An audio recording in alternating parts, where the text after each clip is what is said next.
بسم اللہ الرحمن الرحیم۔ السلام علیکم۔ یہ عقد کلثوم سلام اللہ علیہ کے حوالے سے میرے دو وائس نوٹ ہیں۔ ایک وائس نوٹ میں تو میں نے بتایا تھا کہ یہ ایک افسانہ ہے، ایک گڑھی ہوئی کہانی ہے، جو اہل سنت مولویوں نے اپنی خفت مٹانے کے لیے، اپنی نفسیاتی کمزوری کو چھپانے کے لیے بیان کر رکھی ہے۔ اور دوسری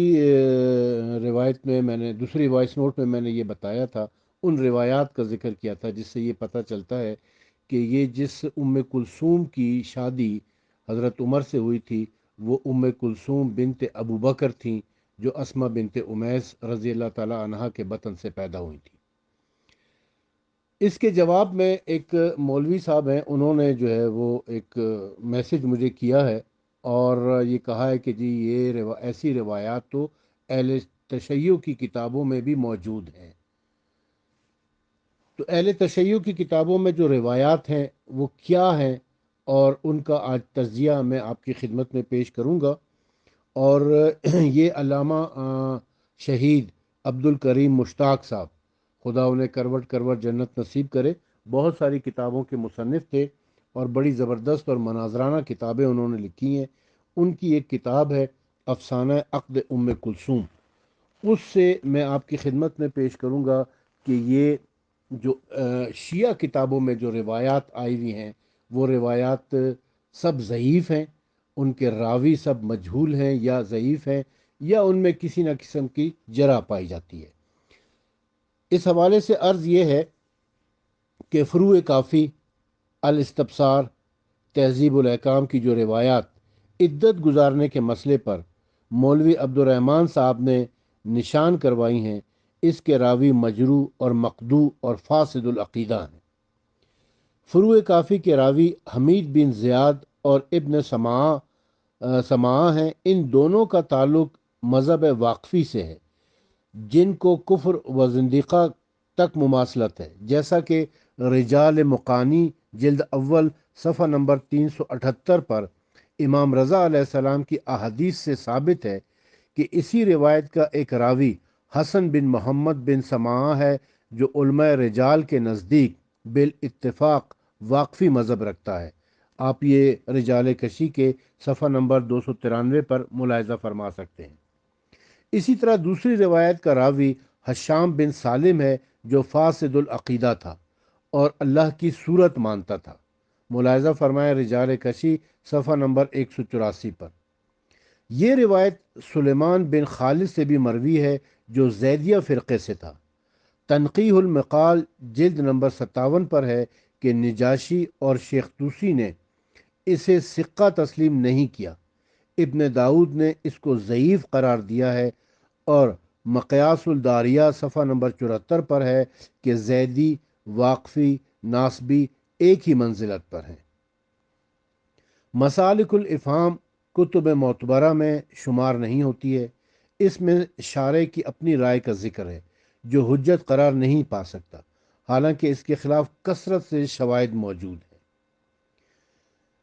زید اور کلثوم کے بیک وقت فوت ہونے کے حوالے سے جو روایت ہے، اس روایت کا راوی سعید بن سالم قدح ہے، جو مجہول الحال ہے۔ شہید ثالث کا بیان قاضی نور اللہ شوستری نے یہ بیان اس نکاح کے تردید میں دیا ہے، اور اگر سے مفروضہ قائم کیا ہے کہ بالفرض محال اگر یہ تسلیم بھی کر لیا جائے کہ یہ نکاح ہوا تھا، تو بھی احتمال خطا کی گنجائش نہیں ہے۔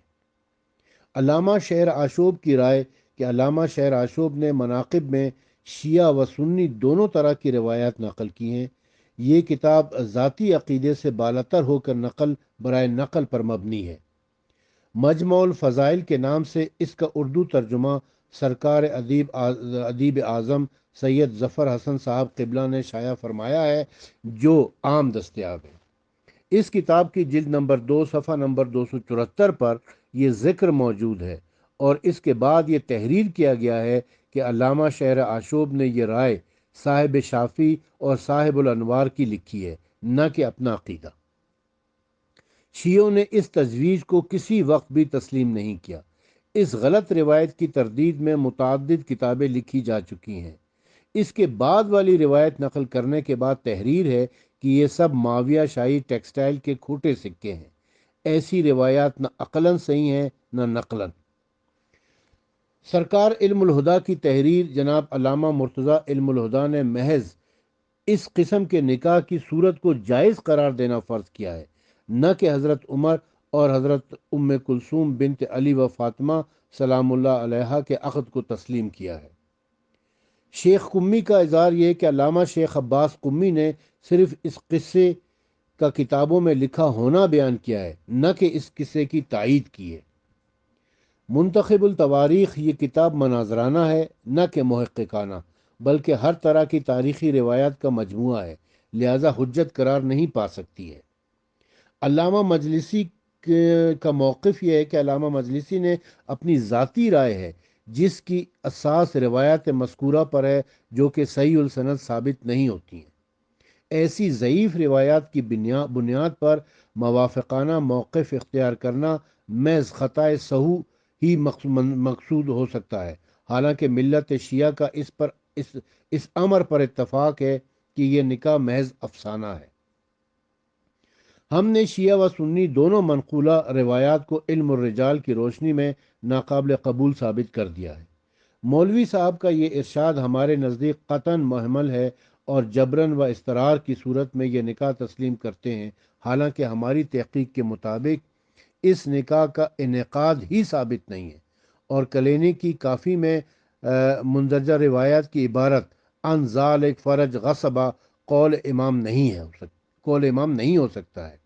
شان امامت ایسے بیہودہ کلام سے بالاتر ہے۔ یہ روایت حشام بن سالم الیقین نے بیان ہوئی ہے، جس کا عقیدہ توحید بھی درست نہ تھا۔ امام رضا علیہ السلام کا ارشاد ہے کہ حشام بن سالم کا عقیدہ اختیار نہ کرو۔ اس فاسد العقیدہ راوی کے حالات ملاحظہ فرمائے رجال کشی کی صفحہ نمبر 183 پر۔ اس روایت کا ایک راوی حماد بن یزید بھی ہے۔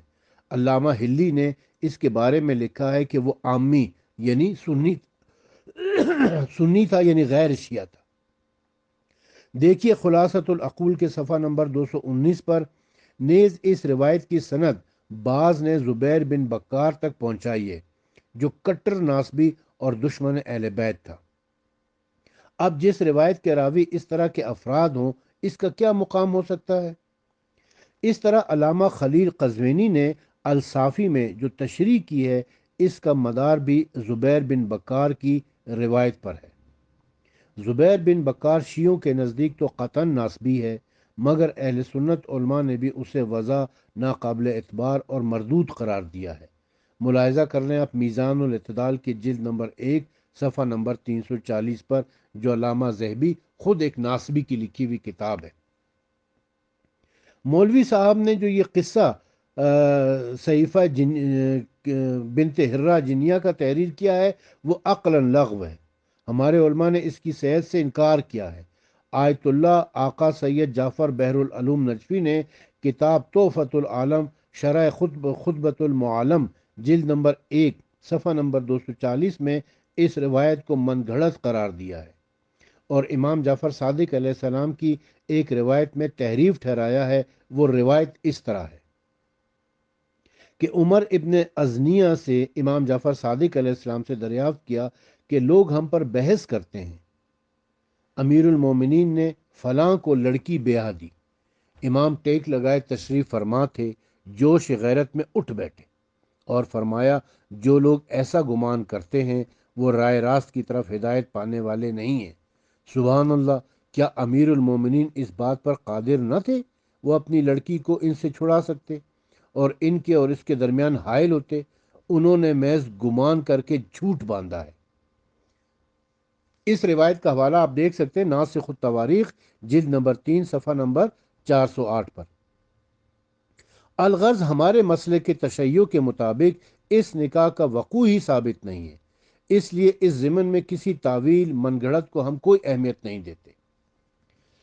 جناب ابو محمد فضل بن شازان نے خلیل نشاپوری ہمارے جلیل القدر فقہاء اور ثقہ متکلمین میں سے ہیں۔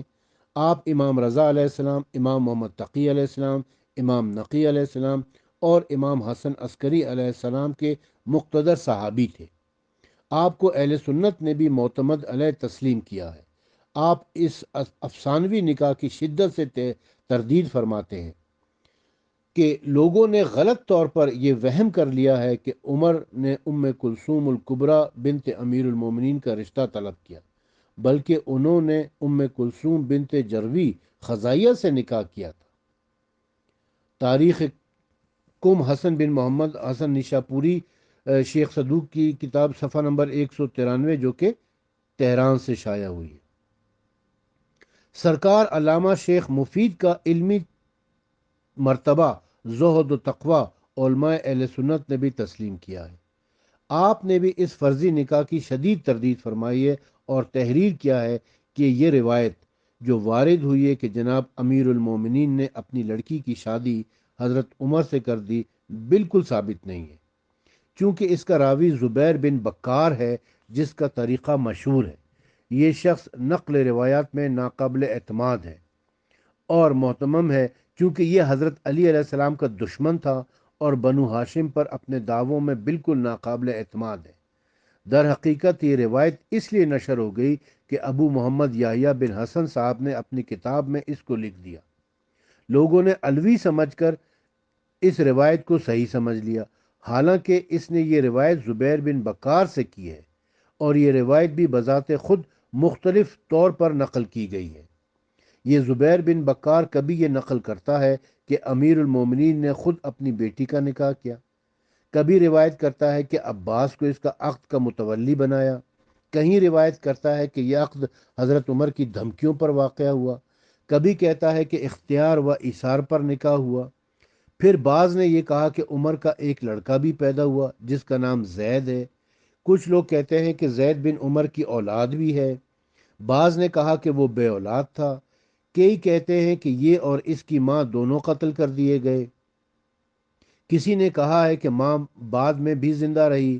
کوئی کہتا ہے کہ عمر نے 40,000 حق مہر مقرر کیا، کوئی کہتا ہے کہ 4,000 درہم مہر دیا تھا، کسی نے کہا کہ 500 درہم دیا ہے، اور اس قول کی ابتدا اور اس واقعے میں اختلاف کی کثرت اصل روایت کے باطل ہونے کی دلیل ہے، جس کی کوئی تاثیر نہیں ہو سکتی۔ اسی طرح علماء اہل تشیع کی طرف سے لاتعداد کتب اس نکاح کی تردید میں موجود ہیں۔ پس ایسی پرتضاد روایات پر مبنی بردروغ حکایات کی روشنی میں اس نکاح کو درجہ تواتر معنوی بخشنا اور فریقین کا مسلمہ قرار دینا قطعاً معقول و مقبول نہیں ہو سکتا۔ یعنی یہ تمام اہل تشیع علماء جو ہے نا وہ اس کی تردید کرتے ہیں۔ صرف شیعہ علماء ہی نہیں، اہل سنت میں بھی مولوی محمد انشاء اللہ صاحب صدیقی حنفی چشتی بدایونی اپنی کتاب السر المختوم فی تحقیق عقد ام کلثوم میں لکھتے ہیں کہ ناظرین، یہ سب راوی اول کی فضولیات ہیں، بلکہ اصل بات یہ ہے کہ ابتداً ایک مفتری یعنی زبیر بن بکار ایسے کذاب اور وضع حدیث نے حضرت عمر فاروق پر یہ تہمت لگائی ہے اور حضرت علی پر یہ جھوٹ بولا ہے کہ عقد ام کلثوم بنت علی کا واقعہ اپنے دل سے تراش کر بیان کیا ہے۔ یعنی اب آپ دیکھیں کہ اہل سنت کے علماء ہوں یا اہل تشیع کے علماء ہوں، سب اس واقعے کی تردید کر رہے ہیں اور یہ کہتے ہیں کہ یہ ایک افسانوی واقعہ ہے، جو کہ ایک جعلی راوی، ایک ناسبی راوی زبیر بن بکار نے گڑھا ہے، اور پھر ایک کتاب سے دوسری کتاب اور دوسری کتاب سے تیسری کتاب میں یہ چلتا رہا ہے۔ زبیر بن بکار ناسبی تھا، بغض اہل بیت رکھتا تھا، اہل بیت سے دشمنی رکھتا تھا، اور وہ حدیثیں گڑھنے میں، حدیثیں وضع کرنے میں، حدیثیں جعل کرنے میں بڑا ماہر سمجھا جاتا تھا۔ تو اس ایک راوی کی روایت کو لے کر بیان کرنا بالکل عقل اور منطق کے خلاف ہے۔ یہ تمام روایات جو اس حوالے سے آئی ہوئی ہیں، یعنی عقد ام کلثوم بنت علی و فاطمہ سلام اللہ علیہ و عمر ابن خطاب کی، یہ بالکل جعلی، گڑھی ہوئی، جھوٹی روایات ہیں۔ ان کے اوپر کسی صورت میں بھی کان نہیں دھرنا چاہیے، اور یہ جو کچھ بھی علامہ عبد الکریم مشتاق شہید نے لکھا ہے، اس سب کی میں پکچر بنا کر آپ کی خدمت میں پیش کر رہا ہوں۔